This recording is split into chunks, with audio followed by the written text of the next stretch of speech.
Pipes and system का एक interesting question है तुम्हारे सामने, जिसमें तुम्हें बता रखा है कि दो पाइप्स हैं, जिसमें से पाइप ए जो है वो एक टैंक को अकेले 20 मिनट्स में फिल कर सकता है और पाइप बी उसी टैंक को फिल करने में 30 मिनट्स लेता है। अगर हम दोनों पाइप एक साथ शुरू करते हैं लेकिन 6 मिनट के बाद पाइप बी को बंद कर देते हैं तो ये टैंक भरने में कितना टाइम लेगा। अब ये क्वेश्चन करने में कुछ बच्चों को प्रॉब्लम आती है। मैं तुम्हें आज इसका एक शॉर्टकट मेथड बताने वाला हूं जिससे तुम ऐसे क्वेश्चंस को सिर्फ एक लाइन में कर सकते हो। तो यहाँ पर हम लोग क्या करने वाले हैं, हम सिर्फ इतना सा देखेंगे कि ये जो दोनों पाइप है ना वो कितनी कितनी देर काम कर रहे हैं। तो हमसे पूछा गया है कि टोटल कितनी देर में टैंक फिल होगा। तो पहले तो ये समझ लो कि हमने दोनों पाइप एक साथ चालू किए हैं, बी को 6 मिनट के बाद बंद किया है। तो इससे हमें एक चीज तो पता पड़ती है कि बी कितनी देर तक चला, 6 मिनट तक चला, क्योंकि 6 मिनट के बाद तो बंद हो चुका है। और जो पाइप ए है वो पूरा टाइम चला है।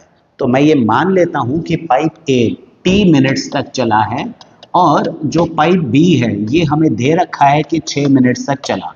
तो सबसे पहले ये फाइंड कर लो कि कौन सा पाइप कितनी देर चल रहा है। और अब बिल्कुल सिंपल तरीके से देखो कि जो पाइप ए है वो 20 मिनट में पूरा टैंक भरता है, तो 1 मिनट में कितना टैंक भरेगा, 1/20। और टी मिनट्स में वो कितना टैंक भरेगा, T/20।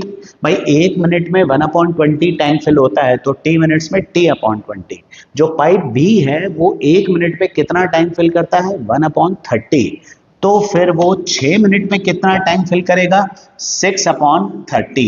अब ए का टैंक फिल्ड प्लस बी का tank filled is equals to total tank filled which we take as 1। एक सिंपल सी इक्वेशन बन के आती है और इसको सॉल्व करते हो तो तुम्हारे पास निकल के आता है T/20 is equals to 1 minus 1/5, ये 1/5 बनता है। T/20 इज इक्वल्स टू 4/5, यानी कि T निकल के आता है तुम्हारे पास 16 मिनट। मतलब ये जो टैंक है वो पूरा 16 मिनट में भर जाएगा।